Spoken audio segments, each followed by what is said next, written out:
Hello, everybody. Welcome to this brand new edition of UC Sports. I'm William Richardson. To my right, we got Hector Molina. Hector, how you doing, man? I'm all right. How you doing, Will? Doing pretty good. You know, UConn sports is in full swing. So, Hector, why don't you go ahead and take it away? What we got first? Let's get right into it then. The UConn football team hit the ground running this past weekend with running back Arkeil Newsome gaining 179 rushing yards to go along with 2 touchdowns to help lead the Huskies to a 31-13 win over conference foe East Carolina. With the win, the Huskies improved to 4-5, keeping their hopes for a bowl game alive. For a full recap on the game, UC Sports' Anthony DiBernardo has more. The UConn football team snapped their 2-game losing streak with a solid victory over the ECU Pirates by a score of 31-13. The Huskies got a major contribution from their defense, who caused 4 interceptions, but the big story is sophomore running back Arkeil Newsome, who rushed for 179 yards, 2 touchdowns, including a long run of over 90 yards for a touchdown that was the longest of the season and ties for the 3rd longest run in UConn's history. After the game, we were able to speak with linebacker Marquise Van along with head coach Bob Diaco. When you work hard, you expect to win. Sometimes everything's not going to go your way, but you have to keep having that belief and keep expecting to win and keep trusting the system and the coaches. And when you do so, good things happen. We're getting better. We had one of the best weeks of practice that we've had, which I said, on at the end of the week, and it paid off. And we beat a heck of a football team tonight. In all 3 phases, played fundamentally sound football, and did a lot of things that cause winning. And they were excited for the work, and they were excited for the work on Monday. So we took another step forward as a team, independent of the outcome of the game. The win puts UConn at 4-5 on the season and 2-3 in conference play. The Huskies will look to keep rolling next weekend when they travel to Tulane. From Pratt & Whitney Stadium at Rentschler Field, I'm Anthony DiBernardo, and this is UC Sports. Coming into the week, the UConn men's soccer team currently ranks 3rd in the conference and will take on number 6 ranked Temple this Saturday at 7 p.m. in Stores for the quarterfinals of the American Athletic Conference Tournament. The Huskies recently played Temple 2 weeks ago, coming out on top in that contest 2-0, with both goals coming from freshman Abdul Baki Jam. Speaking of Jam, he has just earned an impressive 3rd straight AAC Rookie of the Week honor. Jam and the rest of the team look to continue their winning ways against Temple this weekend as they head into the conference tournament. The big story for the women's soccer team is that they took home 4 major conference awards this past weekend. Star forward Rachel Hill won Co-Offensive Player of the Year and made the All-Conference First Team. Stephanie Ribeiro won Midfielder of the Year. Emily Armstrong won Goalkeeper of the Year and was also the goalkeeper on the All-Conference First Team, and head coach Lenson Terrace won Coach of the Year. Now onto the field, the Huskies opened their conference championship defense with a 3-1 win against ECU earlier today in the quarterfinals of the AAC tournament in Dallas. The Huskies improved to 17-2 on the season, and they are now winners of 8 games in a row. Their next game will be in the semifinals against Cincinnati on Thursday. You gotta love it. I mean, it's conference tournament time for both soccer teams. Hopefully, both teams can come back and win the conference title. I know the women's soccer team won it last year. It should be interesting with the men's soccer team, see what they do. Oh, definitely. All we do is win here in Stores, so we'll see how it happens. You gotta love it. Well, stick around and we'll be right back after this quick commercial break.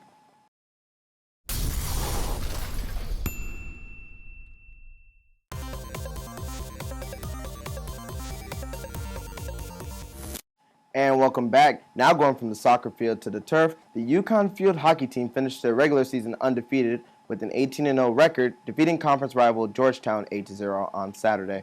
Charlotte Weitner scored 4 goals for the Huskies as they controlled the game from start to finish, notching their 13th shutout of the season. The team is heading to Norfolk, Virginia to play in the Big East tournament, where they'll face Old Dominion on Friday. Some quick impressive stats for the Huskies. They have outscored their opponents by a total margin of 112-6. Outshot opponents by a count of 396 shots to 85, and have only allowed 1 goal in the first half of a game all season. Now going to the ice, the UConn men's hockey team upset number 8 nationally ranked and perennial powerhouse Boston University this past week of a score with 5-2. Freshman Tage Thompson recorded a hat trick to lead the Huskies to their victory. For a full recap of the game, UC Sports' Anthony DiBernardo has more. The UConn men's ice hockey team just defeated the Boston University Terriers by a score of 5-2.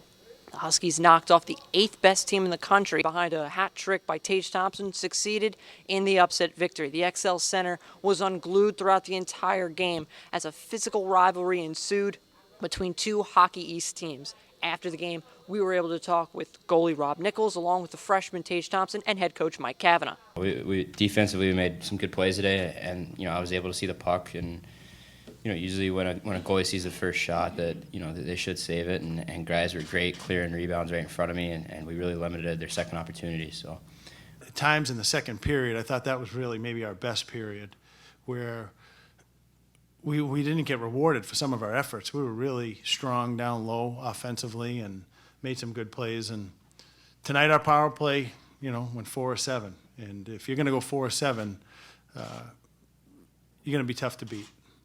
With the win, the Huskies moved to 4-2 on the season and 2-1 in Hockey East play. The Huskies are now 4-3-1 against top 10 ranked opponents under head coach Mike Kavanagh. When asked about that, he simply said, "I don't want to be a team that knocks off top 10 teams. I want to be a top 10 team." I believe in what we're doing here. I believe in what Coach Cav and the rest of the staff is doing. I want to be a part of a new program, and I want to build it, like Coach said, to be a top 10 team. Huskies' next game will be on Halloween against Notre Dame. For UC Sports, I'm Anthony DiBernardo. The Huskies dropped 2 tough losses this past week in Notre Dame. They look to get back on track this weekend as they take on UMass in back-to-back matches this Friday and Saturday. Now from one hockey team to the other, the women's ice hockey team dropped 2 straight games to second-ranked Boston College this past weekend, losing by a score of 4-0 in both games. The team has a 3-3-2 record in this early part of the season and is looking to bounce back with 2 crucial home games this weekend at the Friedrichs Ice Forum, the first game on Saturday against Merrimack and the second game against the University of New Hampshire on Sunday. I mean, it's just like I said earlier, it's just a great time when you have hockey in full swing. Soccer conference tournaments coming to an end, basketball season coming up. We haven't talked about basketball yet, have we, Hector? Not yet. We're getting there, though. We're getting there? We're getting there, though. Well, we're getting there, so stick around. We'll be right back to talk basketball after this quick commercial break.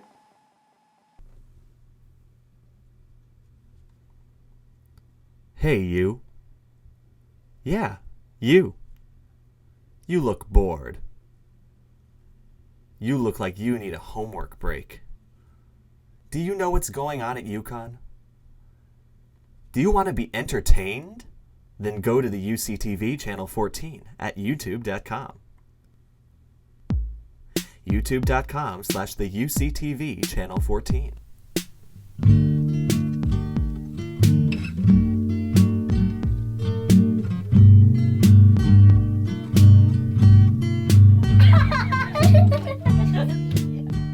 You're welcome. And welcome back. Now it's time to talk about UConn's perennial sport, which is basketball. After coming off a disappointing 2014-2015 campaign, the men's basketball team opened this coming season with an 88-72 win over the University of Tampa in their preseason opener on Sunday at Gamble Pavilion. The Huskies are ranked 20th in the latest AP poll released on Monday. My fellow anchor Hector was at the game on Sunday, so let's see what he had to say about the game. The University of Connecticut started their run to the Final Four today as they took on Division II opponent University of Tampa in their first exhibition game of the season. The Huskies came out on top 88-72 in a game where they had 5 players scoring in double digits, including transfer forward Sean Miller, who had a very exceptional game, scoring 18 points to go along with 6 rebounds. Coach Kevin Ali talked about this team's depth and how he looks for it to improve as the season goes on. Sean did good. I thought Sean is going to be one of our best players. I think he's going to continue to do that. Sterling, took him a while to get in the flow, but I thought Jaden played exceptionally well. I think he changed the whole tempo of the game when he started pushing the ball up the court.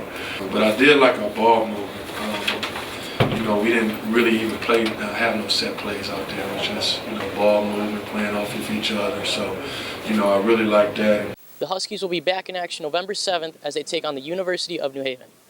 From Gamble Pavilion, I'm Hector Molina, and this is UC Sports. Going to the women's side of the hardwood, as expected, the UConn women's basketball team are ranked number 1 in the preseason polls, and the Huskies sure looked like the number 1 team in the land yesterday as they won convincingly against Lubbock Christian 95-39. The Huskies look to continue their winning ways this season as they look to bring a 4th straight national championship here to the college basketball capital of the world. College basketball capital of the world. Yes, sir. That feels weird saying it, doesn't it? Not really. No, We're used to it here. We're used to it. Yeah, I here. mean, we're used to it here in stores. But staying on the topic of women's basketball, I was able to do a feature interview with Moriah Jefferson. We previewed a quick clip of that last week in the show, so now here's the second clip of the series. Like you just said, I don't even think I can choose one moment. I can say just the relationships. I'm always going to remember that. You know, some games you're going to forget how many points you scored or, you know, what was the final score of this game, but you'll never forget the relationships that you built, you know, along the way and along the journey with all these different things. Speaking of both basketball teams, they opened their preseason this past weekend. Yes, You were at the men's game on Yes, I Sunday. was. I watched the women's game on Monday. So, real quick, let's both pick one player that we think will be the impact player for the team. I'll start with you, Hector. It's hard to tell with the men because we have great depth on the team. They had 5 players scoring in double digits. I must say, Sean Miller, he was looking really good. He was dominating on both ends of the court, dropping 18 points, going with 6 rebounds. Although I must say with Kevin Ollie, they're still looking for that alpha dog. They're still looking for that Shabazz Napier, that Kemba Walker, that Ryan Boatwright to take the shot when the clock ticks, when everything else is going wrong, the guy they could look to. But I don't know. I'm looking for Daniel Hamilton to step up. I really am. He's got the intangibles. You know, he's long. He could beat from the outside, beat from the inside. I don't know. I just think if anyone's going to take control of the team, I think he has the talent and the tools to do it. Definitely. Okay. So you're just going with Danny Hamilton, aren't you? I'm going with D-Ham, yeah. Danny Ham? All right. Well, on the women's side, you know, you have Breonna Stewart, Moriah Jefferson, Kia Nurse, Morgan Tuck. Those are the returning starters for the team. But I'm going to go with the potential 5th starter for that team. I'm going to say Katie Lou Samuelson. Mm-hmm. She's the player that's tapped to be the next Kalina Mosqueda-Lewis. She has range. I was at the practice last week, and she took 5 3-pointers in a row and just drained all 5 without hitting the rim at all. If she can gain consistency and actually be inserted in that starting lineup, along with Breonna Stewart, who finished with an amazing 25 points of 10 to 12 shooting in the game. If you compare Breonna Stewart's getting 25 points, you know, Morgan Tuck giving you, 16 and 7, Moriah Jefferson giving you 10, 7, and 5 a game, and Kia Nurse moving the ball, facilitating, and swinging the ball around, I don't see why this team cannot finish this team undefeated. And Gino Auriemma has a lot of high praise for this team. He said that this team could be one of the best teams he's ever had at UConn. And that's just real scary for a lot of I'd be surprised basketball if we don't fans. get a 4-peat. And Breonna Stewart has the chance to do what no other woman basketball player has done before. 4 Win national 4 championships. national championships all 4 years. That will be something to see. And I wouldn't doubt it. I'm pretty sure another trophy's coming here to Titletown. So. Well, we're not going to jinx it. We're just going to go ahead and knock on wood. I know this isn't wood, but we're just going to knock on wood and not jinx it. But that wraps it up for us here in Stores. I'm William Richardson alongside Hector Molina. Thanks to Anthony DiBernardo, the rest of our staff and producers. Thank you guys. We'll see you guys next time.